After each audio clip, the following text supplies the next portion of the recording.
Thank you very much for the introduction, and thank you very much for the invitation to the International Conference on Computational Thinking and STEM Education. So sorry I cannot be there in Delft, but still I hope I can make a small contribution to your, as I find, very, very interesting and relevant topic. I have prepared a couple of slides, and I will walk you through what I have. It's going to be a more comprehensive presentation about what we are doing in the field of digital education, primarily with the question in the, let's say, in the backdrop, fairly complex question. What does it mean to be digitally competent, and what can be done to improve the provision of digital skills in education and training? It's one of the tasks that I have in my unit, and I would share a little bit of thoughts on it. So to just maybe start with a more general, let's say, framing, you are perfectly aware of the type of challenges that technological progress is posing, and also the additional fact that the speed with which it comes raises even more exponentially the need for digital skills and competences. This is not new. What is new is perhaps the acceleration of this need and the, I would say, very obvious societal relevance of the problem, as we have also experienced through the COVID crisis. And nowadays, for most jobs, digital skills are basically essential. So there is no longer a nice to have. It's basically a must, as we are all aware. And more generally for us, participating actively and continuously, but also responsibly in the society means to be able to harness and to use the type of benefits that the digital world provides, but also to deal with the type of issues that it brings, risks, and so on. So this basically goes directly to the question of what does it mean to be digitally competent today, and this is a bit the question that I would like to address. So first of all, there is a fairly well developed idea of this competence being at the center of three major, if you like, areas, being the knowledge, the attitudes, as well as skills. And here, what we have put forward in our council recommendation of the European Commission, the proposal for the council recommendation then adopted by the council of 2018, is that digital competence involves the confident and critical and responsible use of, but also engagement. So that's a very important aspect with technology. So the way you just made me engage with your avatars is a nice example. Of course, it's a very safe environment here, but the engagement requires also to be aware and to be confident in what you're doing. And this is, of course, for all kinds of purposes, for learning, for work purposes, but also for participation in society more generally. You would be, of course, familiar with the DigComp framework, which the Commission has developed some time ago and is very actively promoting. You are seeing here the different areas which the DigComp consists of. And essentially what is important here is that this type of skills, they need to be developed on an ongoing basis, and very importantly, in a context of lifelong learning. And of course, there are different areas which the digital competences are consisting of. And these are basically the kind of the chunks that you see here, the five. They would be familiar to you, but I think I can just say it's about the problem solving. It's about information and data literacy. Data literacy in particular nowadays becomes, I think, very, very important.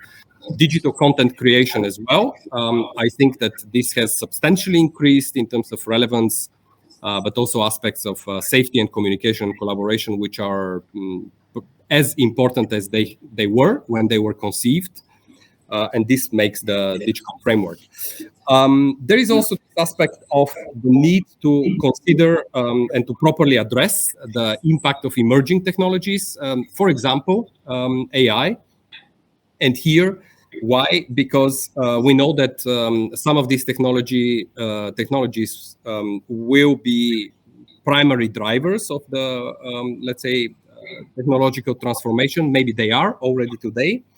And given that they enter into different spheres of our life, I mean, the examples that all of us use already are machine translation, image recognition, or music kind of generation. And then this would bring significant benefits, but also there would be some challenges as we need to manage this type of new technological transactions and the related transition. And there are many questions which are open there, which I think we still need to be working out together. So the point here is that we have to look also prospectively to the future, which we don't, of course, know, and we need to prepare for it. So in this backdrop, we have adopted the Digital Education Action Plan less than 2 years ago. And I would say that this topic of digital education, generally speaking, is pretty high on our agenda of the European Commission. In fact, the Digital Education Action Plan is a part of the longer-term approach to address digital transformation. I really want to spend a bit of time on this last aspect because I think it's very important to understand that digital education is part of a broader effort of the European Commission to address the general digital transition. And next to the green transition, of course, this is the second main priority of the European Commission. So we have here listed a couple of examples where we see the Digital Education Action Plan being part of.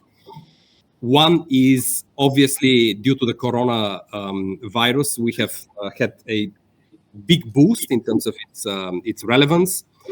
It's also a big part of the vision to achieve a European education area by 2025, which is a even deeper integration of education cooperation at the EU.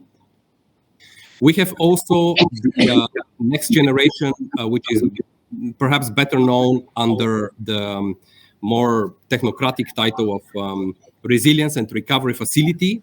So this is the response of the Commission to the Corona crisis, and which has created a one-off opportunity for investment for recovery. And there we see a very strong focus by the member states on investment and sometimes also reform on digital education. I think that when it comes to education more generally, digital education is the top priority in the Resilience and Recovery Facility. And also we have integrated targets in our digital compass, for example, when it comes to the attainment of digital skills. And just a word on the Digital Education Action Plan. What we are doing there is taking an integrated approach to technology use. We are going beyond formal education and addressing lifelong learning. I have mentioned that this is quite important for the question of digital competence development. We have also aligned the timing of the Digital Education Action Plan with the programming of the EU, which is an important, even though technical aspect, because it allows us to go in parallel with policy and programs. So a lot of our program funding through Erasmus is already aligned with the objectives of the Digital Education Action Plan. And in particular, we have a strong focus on quality, where there is a lot of questions related to digital education still, but also inclusion. And what we have also put forward there is the idea that transforming education for the digital age is not just a task for, let's say, an education authority such as the ministry, but it's actually a task for, first of all, a number of ministries, and in fact for the society at large, the public, but also the private sector. Now, there are two main priorities of the Digital Education Action Plan, and they are, I like to see them as the two sides of the same coin. On the one side, it's about fostering the development of a high-performing digital education ecosystem. This is everything which effectively we need in order to have a system that performs. So this is about basics, such as infrastructure, equipment, and connectivity, but it is also about institutional capacity, as well as the type of capabilities needed to operate them. So these are sort of the conditions sine qua non. And then on the other side of the coin is the objective to enhance digital skills and competences for the digital transformation in a ongoing basis, in a lifelong learning context. The Digital Education Action Plan consists of a limited number of actions. I have listed them here in a tabular type of form, with the priorities on the left-hand side, and then with the actions on the right-hand side. This is just an illustration of what is in there, and of course, the action plan is available to consult in all the languages. Now, if we were to zoom into the objective which is relevant for us today, namely the question around digital competences, this is one of the two core priorities. And here, our more specific objectives are to address the very low level of digital skills of some parts of the population. I think that I will show you just in a second some numbers so that you see these more text-based references underpinned by data. It's also to better prepare teachers and educators in terms of their digital skills, but it's also about really supporting the education and training systems to prepare the pupils and the students to manage this type of digital transformation that we have. And we have a couple of actions which go into this direction. I can mention some in particular when it comes to the, for example, to the students and teachers. We have the digital opportunity traineeship, which is a mobility type of action. We have also an action which is related to overcoming the gender gap, which is also one of the issues that we have obviously in this field. Now, why do I say that we are not doing so well in terms of the attainment? This is of course a generalization, and now you are in Delft, or many of you are online. But for those of you that are in Delft or in the Netherlands more generally, this statement is a bit less relevant because the Netherlands are doing rather well when it comes to the attainment of the overall targets on basic digital skills. We have the general EU level target of 80% to be reached by 2030. And in fact, the Netherlands is at 79, if I'm not mistaken. So it's kind of there. But unfortunately, many other member states are actually in the falling sort of right-hand side of the graph, which I think I'll show you in a second. And the other main objective of the digital decade is to develop the type of ICT specialists that are needed, and also to take care of the need for gender convergence. We have introduced also an additional objective, which is more related to formal education. And namely, this is about reducing the share of 13 to 14-year-old students who underperform in computer and information literacy. And for this, we are taking ICUs as a baseline. Now, numbers speak, as we all know, better than words. And so what you can see here is, in fact, the situation when it comes to attainment of digital skills, both basic on the left-hand side of the screen, or yes, whatever you're looking this at, and on the right-hand side, target on advanced ICT specialists. So what you see here is that only two member states are kind of achieving the target on basic digital skills, but many more are not. And something quite similar is happening in the field of ICT advanced specialists. And perhaps I can also add here that if we were to apply the growth rate of the development of digital skills attainment, if we take the growth rate of the last 5-6 years and we would just apply it into the future, then we are not going to achieve the targets that we have set ourselves. We would actually miss them by a big part. Today we are at 54% or so in basic digital skills, and we would be probably around 62-3% by 2030 if we do business as usual. Of course, the situation is much more granular if you break this down into some regional data sets for gender or some socioeconomic backgrounds as qualifiers.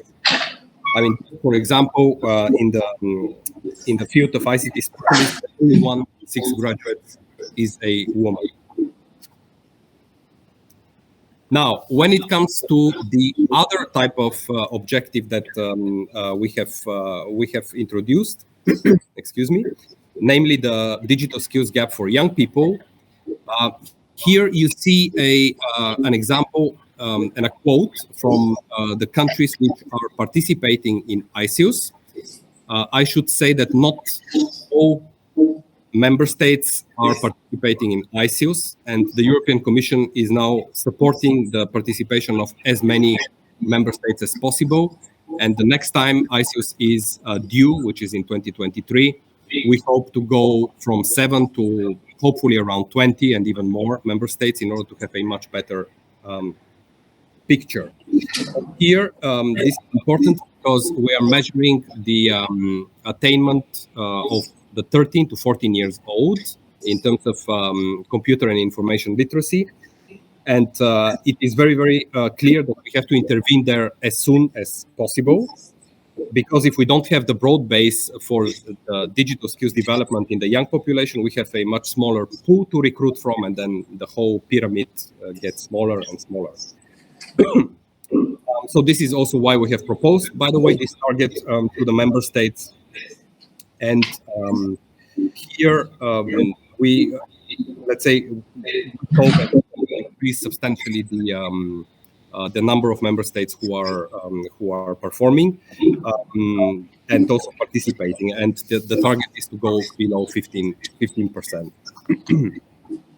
Now, this is very much related to the question which I think you would partially be discussing, space and place of informatics education. I think here this is a snapshot from a recent Eurydice study. I think the challenge is quite clear that generally we need to deepen our efforts in developing digital competences in a lifelong learning perspective. And we need to start earlier and broader.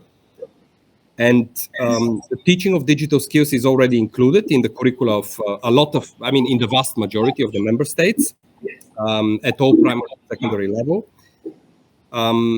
However, the way they are integrated is very different. And what you see here is also this attempt to show in graphical way the different types of integration.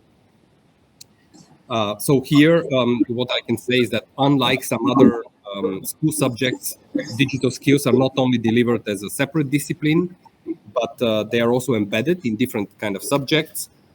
Is sometimes due to the fact that digital skills have been added to the curriculum in the recent decade, and if you simplify, you have to say that they kind of had to compete for space with some other subjects. And we all know that curricula tend to be pretty overloaded. That's part of the issue. Now, if we were to look into the question of informatics in the curriculum itself, we think that the role of informatics and computational thinking is essential. And a recent study that we have that we have been carrying out essentially is mapping the provision of informatics in school education. And it shows that while some of the member states have a tradition of compulsory informatics education, most of them do not. So what you see here, if you look at red squares, let's call them like that, you would be able to identify those. But then you have, of course, a lot more in the different ISCED parts that is not a mandatory type of informatics education.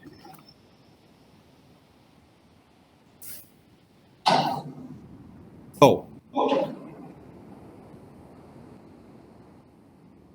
if we were to move to, let's say, some of the insights of this study, it also shows that computational thinking and related concepts such as programming, computing, algorithmic thinking have started only recently to appear in curricular reforms.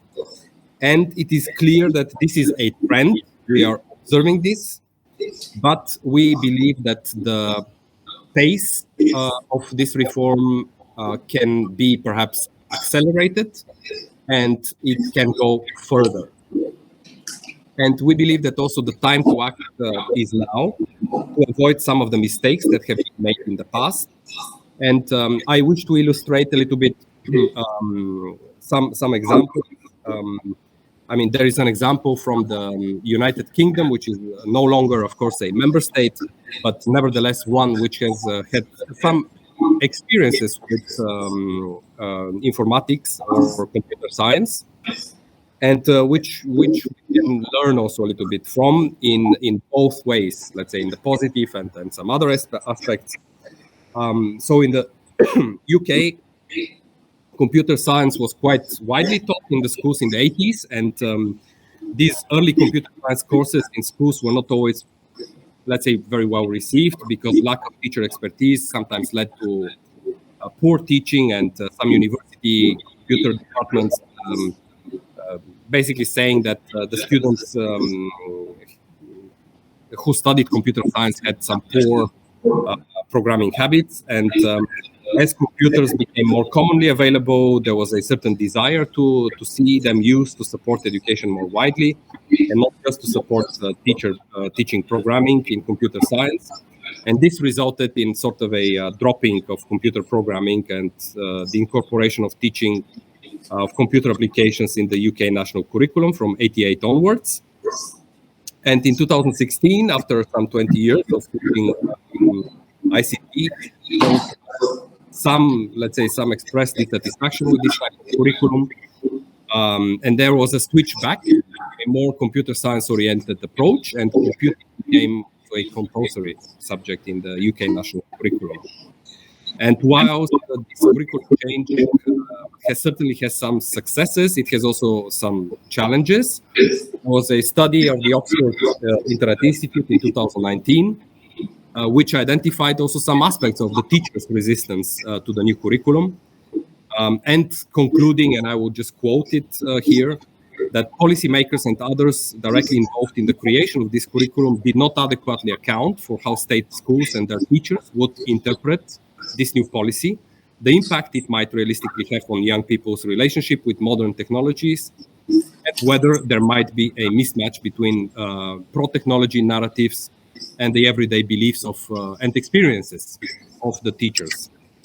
And the teachers in this study were using their professional judgment to modify or reject outright England's national curriculum computing standards by minimizing or ignoring subject content that they saw as redundant, or less than critical to their student success, and so on and so forth. So it's a very interesting challenge, one that we need to be addressing carefully, all the more because the European Commission, as probably you would be aware of, does not have competence in the field of education, but supports member states education and training systems. Now, there is some implementation challenges, which I have quoted, and I will not now go into a great level of detail. But basically, the situation is very, very diverse, and we do not have a systematic approach to it. Plus, there is a big issue with the pedagogical practices around the progression and the question of where do we find the type of teachers that we need. And this is really compressing it to the maximum in the interest of time. Now, if you allow me to zoom out of this question again and to go back to the European level and to conclude a little bit this presentation, I have mentioned that the Recovery and Resilience Facility is advancing different reforms and is really placing a lot of attention to digital education as well as the development of digital competences.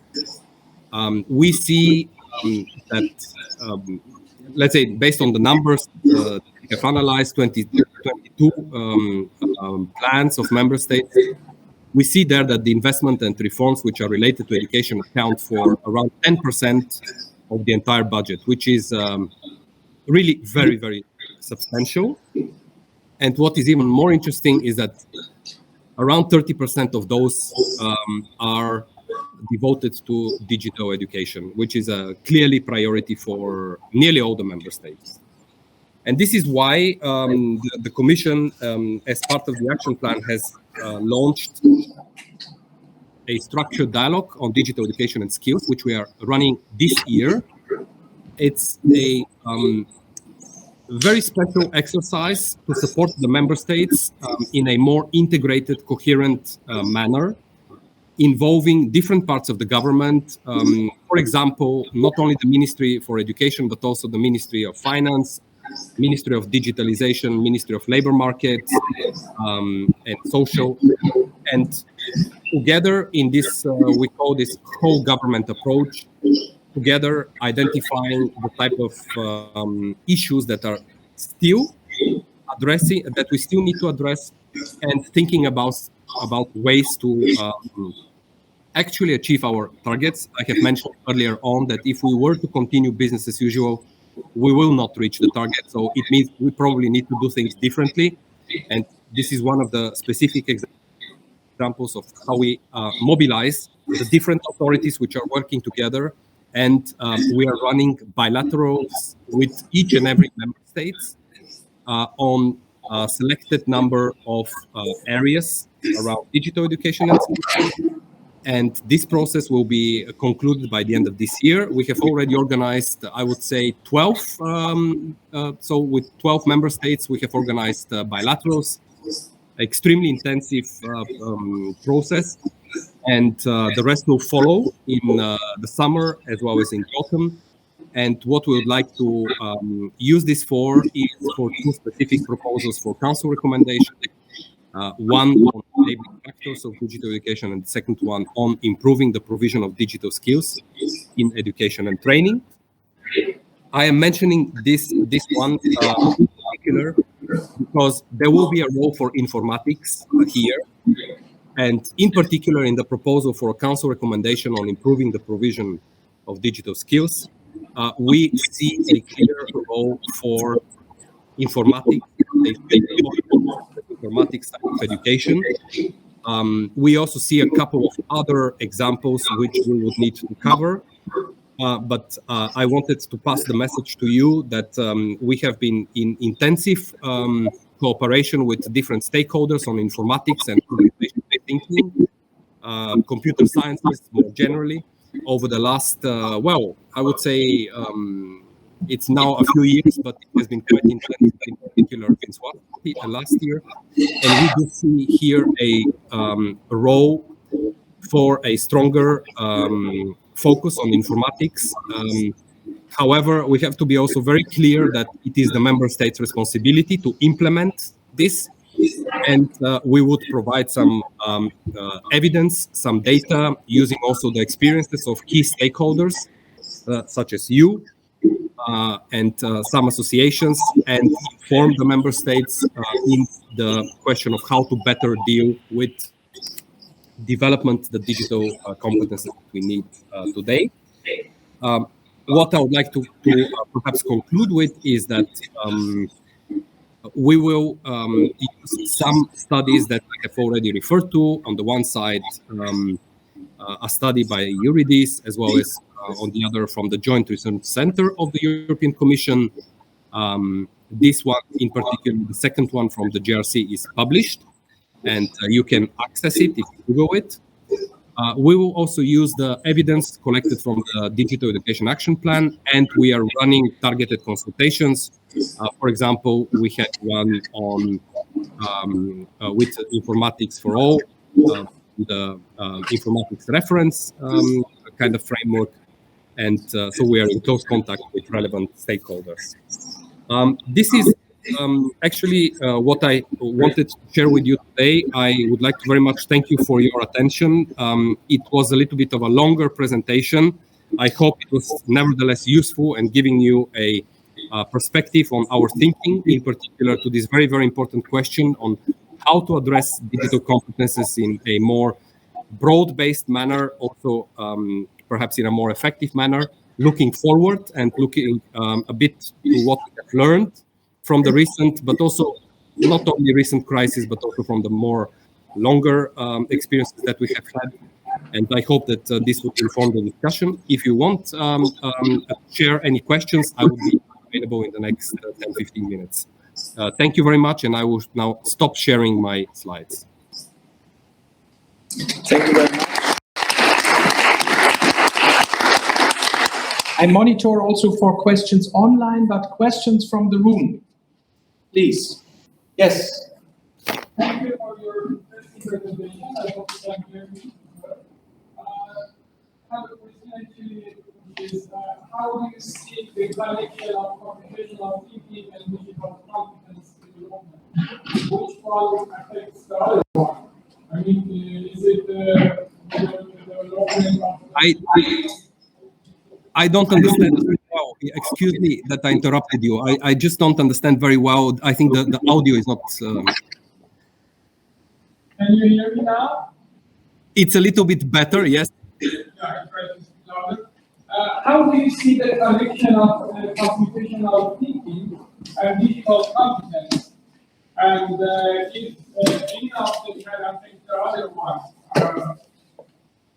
Yeah. The question is about the relation. Can you understand me?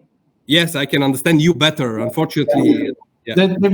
The question is about the relation between computational thinking and digital competences, and how the relation is and how they probably influence each other. Right. Okay. Thank you very much. Well, I can give only a higher level perspective on this. My perspective is that computational thinking is a rather fundamental part of digital competence development. It's also a key enabler for any type of digital competence development which we wish to address. I mentioned the 5 elements of the DigComp framework. We can take any of this, and then if we look at computational thinking, we can sort of look at an enabling way to develop also this type of competences. So it's also very important to look into it rather than go directly into the application of rather, let's say, some of the more popular type of digital skills, if you like, such as coding, which has been sort of in the focus of some policy making in recent years. My perspective is that computational thinking is actually more of a foundational element in the digital skills and digital competence development, and is sort of the door that you need to go through in order to get further. So that's a bit the type of answer that I can give you at this stage. And more on this we will share, of course, in the council recommendation. Other questions? I have one. I'm very interested in the question you discussed also in your presentation about the integration in the curriculum, and we did some research on the one hand the question how to integrate it, where you show different approaches in Europe, but also on the adoption in the sense of what is feasible to start with and what are actually the problems and where to start. So from the research and the results you presented, can you say something a bit about what are feasible starting points, or where do you see a need for starting with? Well, I think that I would give a little bit of a differentiated answer on this, because we would need to look into each and every member state on a case-by-case basis. I think that if I would take two different examples, a member state where perhaps there is a mandatory, compulsory informatics education in secondary. I mean, I come from such a member state originally. The problem there is not that it's missing in the curriculum. I mean, it is there. The problem there is that the type of pedagogical practice is by now outdated. And secondly, an even more grave problem is that it's not easy at all to fulfill this mandatory obligation, because there are no teachers to hire, because they are all recruited by the private sector. So the type of solution that you would need to have for such a system, where on paper you have mandatory subject, is a bit different. If we go, let's say, to another example where there would not be any mandatory subject, and it would be sort of, completely optional, then obviously the type of interventions that need to take place cannot be the same. I think here we have to see to what extent there is any tradition perhaps to teach digital competences more generally as part of other subjects, because in some member states this is the case, and maybe we do not need a separate really separate subject, because this is sufficiently covered to some extent in, let's say, in some other subjects, or the so-called integrated or integrated approach.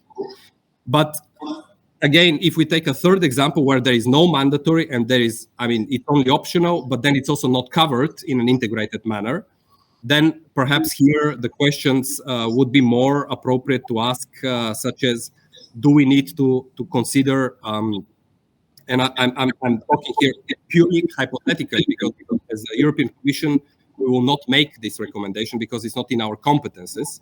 I just want to be very clear for the record, but purely hypothetically, of course, people responsible for it would have to think, in the absence of mandatory, in the absence of integrated, that perhaps there should be a more fundamental look into the type of curriculum. But again, I want to be a little bit careful in these replies, because the member states are very, very sensitive, and rightly so.